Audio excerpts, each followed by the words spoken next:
the temptation, but the reality is in the Bible it talks about that we have all sinned and come short of the glory of God, and that we've all faced temptation.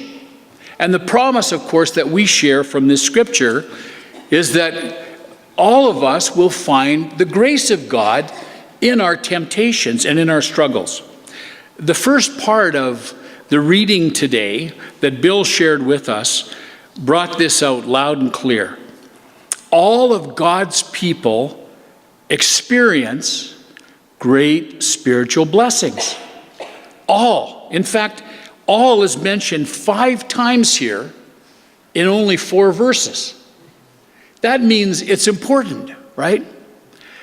And so the list that we have here, Paul tells the Corinthians that they have been blessed with the same spiritual blessings as Old Testament Israel.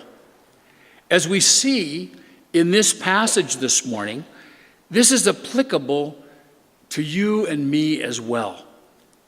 Paul explains, "For I do not want you to be unaware, brethren, that our fathers were all under the cloud, and all passed through the sea, and all were baptized into Moses in the cloud and in the sea, and all ate the same spiritual food, and all drank the same spiritual drink, for they were drinking from a spiritual rock which followed them.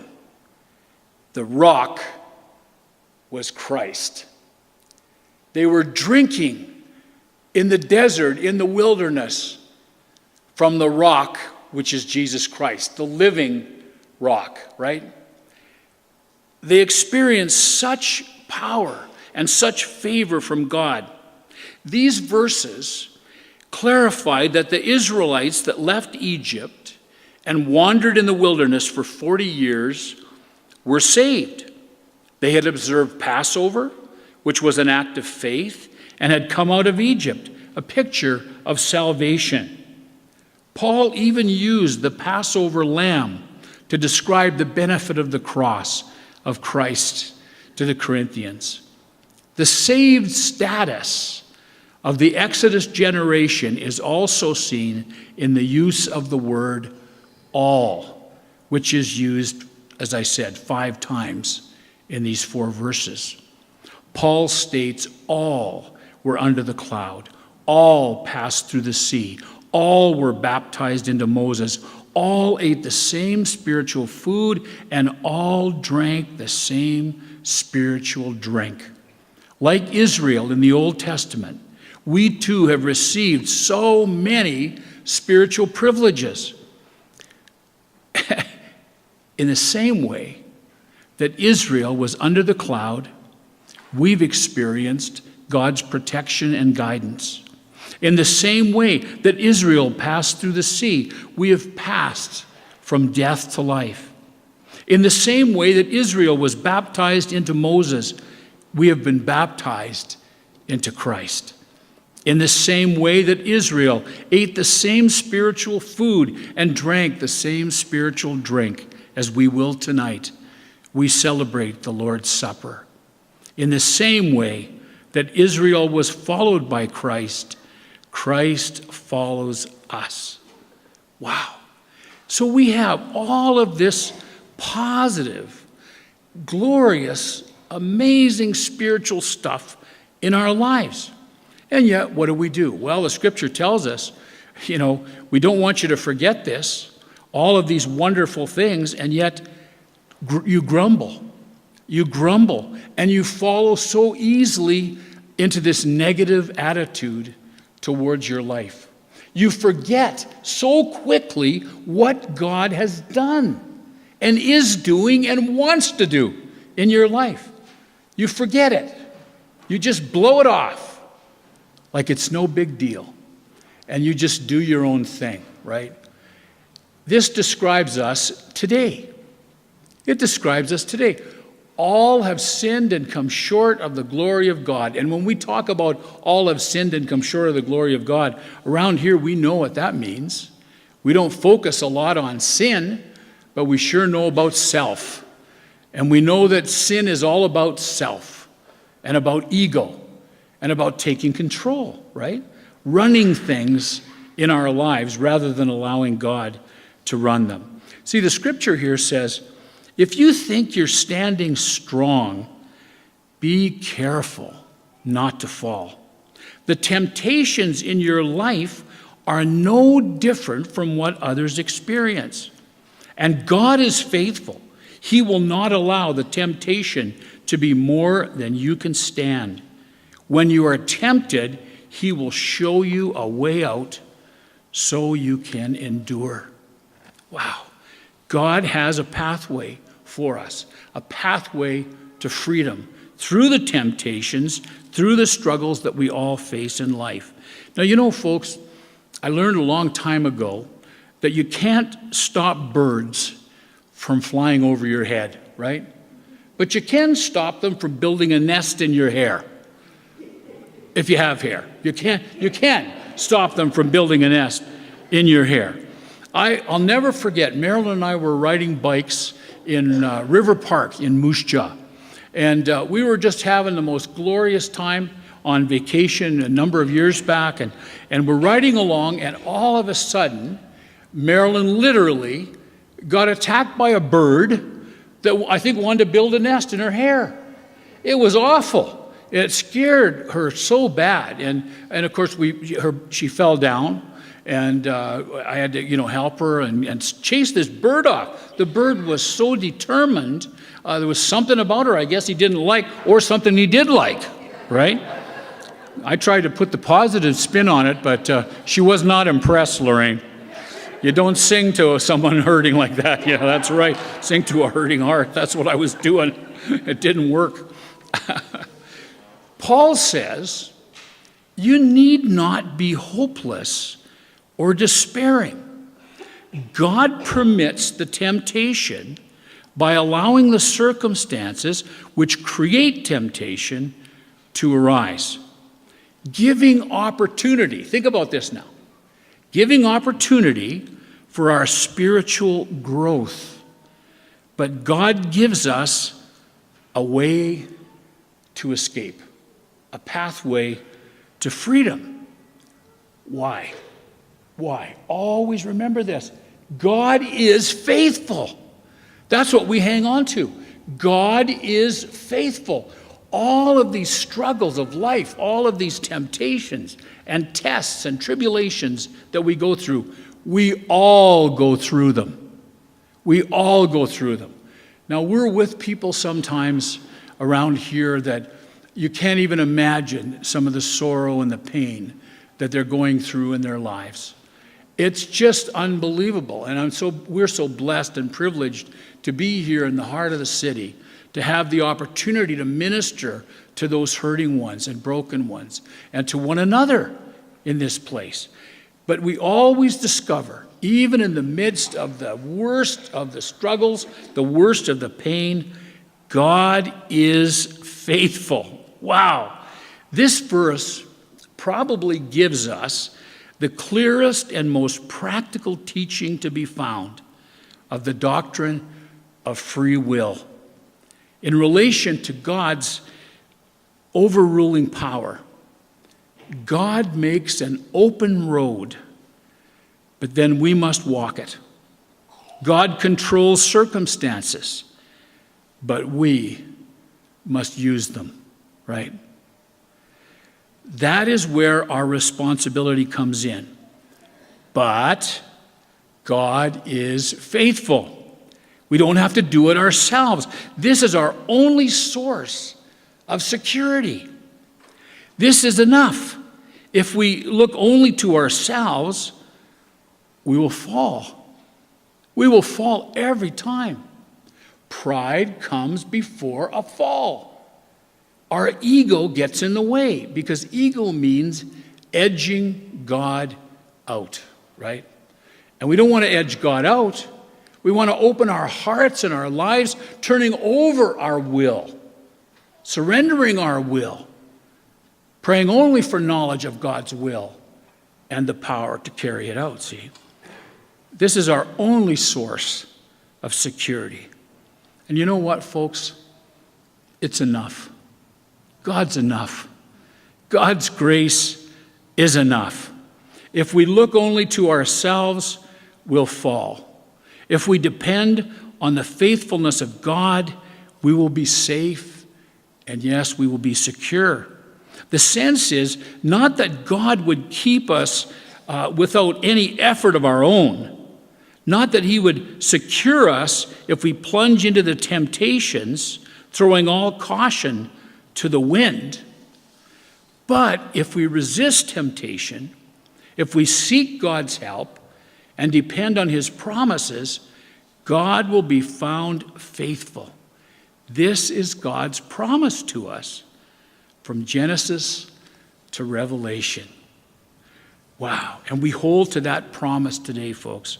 We do. I was reading a little story about a little boy who had saved all winter long to buy a new baseball glove. And early in the summer, he needed just $1 more to have enough money for the glove that he wanted. One night he prayed, "Dear God, help me to earn the rest of the money for a baseball glove. And please don't let that ice cream truck come down my street." He was trying to resist temptation, right? He was seeing it ahead of time. I don't know if you've ever read the Frank and Ernie comic strips, but one of them said this, I love it. "Opportunity knocks only occasionally, but temptation knocks every day," right? Every day we struggle and we face temptations. Oscar Wilde, the well-known British writer, summed up the attitude of millions of people when he said, "I can resist anything except temptation," right? Unfortunately, resisting temptation has gone out of style, and doing it our own way, doing our own thing, has kind of become the accepted norm for us. So the first thing we learn here in this passage then is that our temptation is common to humankind. Everybody faces temptation. There hath no temptation taken you, but such as is common. Temptation is common to all people. I've heard several people say to me after falling into some sin, "Preacher, I can't believe this happened to me." And my response is usually, "Really? Why not? Why not?" All people in all places, in all times, we face the same basic problems. There are no special cases, folks. I had a fella tell me last Sunday, on Sunday evening, after the service, I went in the chapel to pray with him, and he said to me, he started telling me about how people had tempted him, how people had tempted him to do this and do that, and people were doing it, to me. They were out to get me. They were giving me all these and I tried to explain to him, you know what, my friend? The only way to get out of this, the only way to deal with this is to get out of your denial about somebody else making you do something against your will and taking responsibility for it, right? That's not what he wanted to hear. So I hope he comes back tonight. I hope he comes back. So temptations come to all of us. All people in all places, in all times, face the same basic problems. There are no special cases. Beneath the surface of time, geography, language, and culture, life is really pretty much the same. So temptations are common. They may have come when we've gone to new heights or when we've slipped to new depths, because often that's the way it is. Temptation may come when the top has blown off or when the bottom has fallen out. Temptation comes when you're physically strong or when you're physically weak. Temptation may come when you're expecting it or when you're not expecting it. Think of these stories in the Bible and all the people who were tempted. Eve was tempted, and she yielded, and I'm not blaming her. Adam was right there, man. We can't blame Eve for tempting Adam, I think that's a bad rap, right? Adam was just glad to be tempted right there. And so he followed Eve into sin. Noah was tempted to drink too much wine, and he yielded, and he got drunk, and he did despicable things. Abraham was tempted to lie about his wife, and he yielded and told a half-lie. And the problem with a half-lie is that you don't always know which half you have, right? Joseph was tempted to fornication, and he did not yield, and he got out while the getting was good. Moses was tempted to take things in his own hands, to take things in his own power, and he yielded. He yielded and he committed murder. David was tempted to lust and commit adultery, and he yielded, and he brought great sin and shame to his kingdom. The 3 Hebrew boys were tempted to worship a false god, and they did not yield, though they were thrown into a burning furnace. On and on it goes as we go through the Bible. The point is, there's never a time when temptation cannot confront us. It's something we do not outgrow. It's common because we all face it, and because we all face it so frequently. Some temptation that is common to us personally, Hebrews 12:1 talks about this, the sin that so easily besets us. You see, there may be a special temptation that comes at us with regularity and sadly with success. It's our besetting sin. For some, it may be lying. For others, it might be lust. For yet others, it might be cheating. And we know, secondly, as we bring the message to a close this morning, that temptation exposes the weakness of our society, the weakness of mankind, the weakness of our lives is exposed to us through our temptations. And in closing, I want to share one of the, I mentioned it at the beginning of the message, just one more thought, and that is that really the biggest thing to look to in your spirit is that negative attitude. Because the negative attitude will drag you into things more than anything else. It's like it's an addiction, right? And it'll drag you into stuff, the biggest being grumbling. Folks, if you want to die in the wilderness, just grumble, because that's where you're going to end up. You may be walking around physically, but your spirit's dead if all you do is grumble and mumble, right? And if you practice that negative thinking, then you're in the wilderness just waiting to croak, right? So we need help with this. We need help. Tragically, the image of grumbling characterizes the whole wilderness experience for the children of Israel. And this sinful behavior actually began 1 month after the Exodus. 1 month. Sadly, God's people grumbled incessantly for a period of 2 years, and then God decreed that all those 20 years old or older will not be permitted to enter the promised land. They will be made to wander in the desert until the last rebel is dead. Boy, folks, I don't want to put God to the test like that. I don't want to put that amazing message of unconditional love to the test. Pat shared in his prayer this morning, we see ourselves in every book of the Bible. The brokenness, the pride, the lustful rebellion. We're often self-centered and lazy. We embrace the anger and the envy. But because of your amazing grace, Pat prayed, we are blessed with insight into the greater good of your heart and the gentle touches of your hand.